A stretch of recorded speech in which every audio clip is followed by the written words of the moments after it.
So audition రోజు 11, 12, 13, 11, 12, 13 రోజు ఆడిషన్స్కి వచ్చిన వాళ్ళకు ఒక డౌట్ ఉంటుంది, అమౌంట్ పే చేయాలా?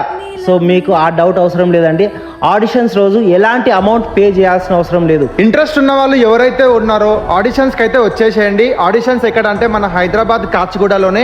ఈ ఆడిషన్స్లో ఎవరైతే సెలెక్ట్ అవుతారో వాళ్ళకు ఒక డేట్ చెప్తాము, షూటింగ్ డేస్. మన హైదరాబాద్ చుట్టుపక్కల ఉన్న వాళ్ళు ఎవరైనా సరే అసలు ఆడిషన్కి అయితే రావచ్చు. ఒకవేళ మీరు ఆంధ్రాలో ఉండి అక్కడ నుంచి మీరు ఆడిషన్కి వస్తా అంటే కూడా ఓకే. కాకపోతే మీరు షూట్ ఉన్నప్పుడు మేము ట్రావెల్ చార్జెస్ ఇవ్వాలన్నా కూడా మీకు ఇబ్బంది అవుతుంది కాబట్టి కంపల్సరీ హైదరాబాద్ చుట్టుపక్కల ఉన్న వాళ్ళు ఎవరైనా సరే మీరైతే ఆడిషన్కి రావచ్చు. హైదరాబాద్ సరౌండింగ్స్ లో ఉన్న వాళ్ళు ఎవరైనా రావచ్చు. ఆడిషన్స్ ఇచ్చినాక వాళ్ళు సెలెక్ట్ అయితే వాళ్ళకి మేము ఫుడ్ చార్జెస్ ప్రొవైడ్ చేస్తాం. కానీ హైదరాబాద్ సరౌండింగ్స్ కాకుండా ఎక్కడ నుంచి వచ్చిన వాళ్ళకి మాత్రం మేము ప్రొవైడ్ చేయలేము. హైదరాబాద్ సరౌండింగ్స్ ఎవరు ఉన్నా కానీ వీ కెన్ ప్రొవైడ్. అది కూడా మీరు సెలెక్ట్ అయినాక షూట్ ఉన్నప్పుడు మాత్రం వీ కెన్ ప్రొవైడ్.